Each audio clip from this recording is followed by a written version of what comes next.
important that we look at the underlying reasons for increases in childcare costs. As you can see, with increased wages, utilities, business rates, and general increases in inflation, delivering a sustainable free nursery education offer remains a big challenge.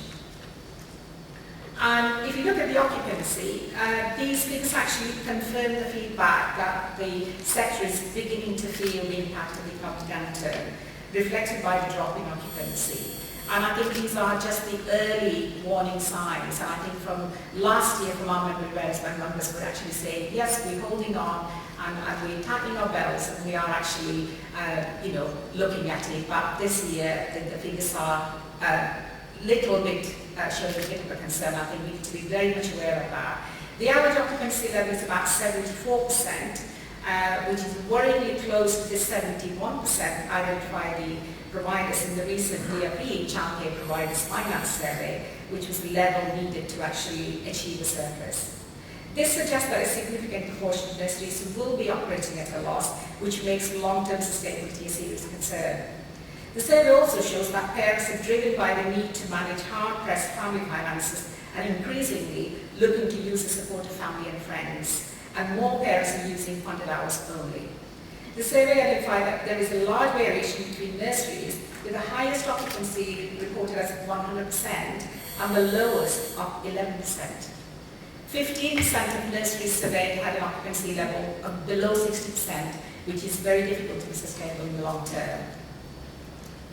In terms of business confidence, 76% of nurseries are continuing to report making losses on 3 and 4-year-old places, with an average loss per child per year of over £500. Around half of nurseries in England and Wales say that 2-year-old funding does not cover the costs. The DFE Childcare Providers Finance Survey said nurseries on average made a profit of £13,600 a year, a relatively low surplus, and sometimes the owner manager's salary may not have been taken into account. The economic outlook still remains fragile, with increases in inflation, slow or little growth in the job market, and 60% had increased fees over the last year, with 40% freezing the fee in response to the current economic climate. Across all nurseries, the average fee increase was 1.75%, well below the current rate of inflation. But there is some positive news, and I think this is something that we need to look at very carefully as well. 31% of nurseries plan to expand in the next 12 months, including site extension, increase in places or new development. Reason for expansion, of course, included increasing the number of 2-year-olds, more room for babies, driven by increasing birth rate, particularly in the southeast. Let's look at the support from local authorities. And as you know, we have been carrying out this survey more than 4 years now. And in September 2010, 54% of nurseries said that their local authority was supportive or very supportive, and the current figure is only 27%, which reflects the cuts in local authority spending and, of course, the lack of capacity at a local authority level. What this chart shows across the UK is 66% of nurseries have training offered by local authorities being reduced, 50% of nurseries have seen support for quality reduced, 71% have seen subsidised or free training reduced, and of course 43% have seen business support and advice reduced. Only 16.6% of nurseries have seen no change to EYP salary support, while 69% have seen support reduced. This is why we have increased the support we offer to members and to the wider sector, particularly e-learning, setting-based training, IFS, and other practice-based training packages. Later on this morning, the Ministry is going to launch the Development Zone, which is created primarily to support individuals in early years with learning opportunities. In terms of the funded places, you can see some of these statistics here. In England, 98% of nurseries are working with their local authorities to deliver 3 and 4-year-old places. The average hourly rate in England is £3.66, and in Wales is £3.31, and in Scotland £4.18. And the video clip showed a comparison with the price of everyday items like a magazine or a car parking ticket or a large latte. Free nursery education is universal, but the way it is implemented at the local level isn't, and I'm sure you all know this and have experienced this at a local level.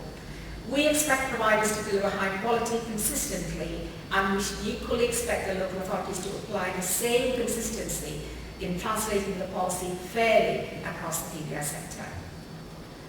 Workforce issues, and I'm sure that you're aware about the background review, which the recommendations have been published this week. And you can actually get a link on our website to the full report of the recommendations. And these are just the kind of key points. And of course, full and relevant criteria by September 2013.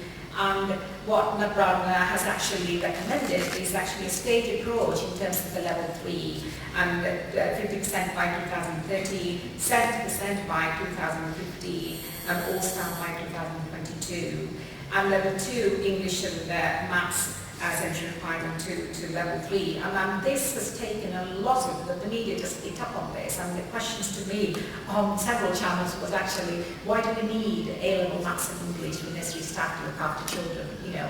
And the same people will be asking if their children go to a nursery and if that actually they're not happy with the way the staff are communicating with them. We say, well, staff are illiterate and not numerate. The same complaint will happen, so you really can't win. So it was a very difficult situation to actually get across to them the message actually that we are looking at a long-term vision that actually better qualified and skilled workforce to be able to look after children, young children, and provide that high-quality care they rightly deserve. The childcare workforce makes a significant contribution to the quality of childcare and, of course, to the economy. Highly qualified practitioners are absolutely vital to the quality provision. Quality, however, must remain childcare's cornerstone, and any consideration for relaxing the regulation must not be made simply on the basis of financial or political expediency. It must be based on a comprehensive evidence-based review, and any regulatory changes must not compromise quality and safety in early years provision. All the sectors must be treated equally. We fully support the ambition that every child receives the highest quality of care in nursery provision and earliest provision, but the long-term vision for the earliest workforce set out in the report needs to be examined thoroughly. The earliest sector has shown great commitment in developing its workforce, and we already have vast majority of nurseries rated good or outstanding by Ofsted, and 70% of staff are already qualified to level 3 or above. This long-term vision can only be achieved if the sector receives the right support and funding, otherwise parents will bear the cost of reform.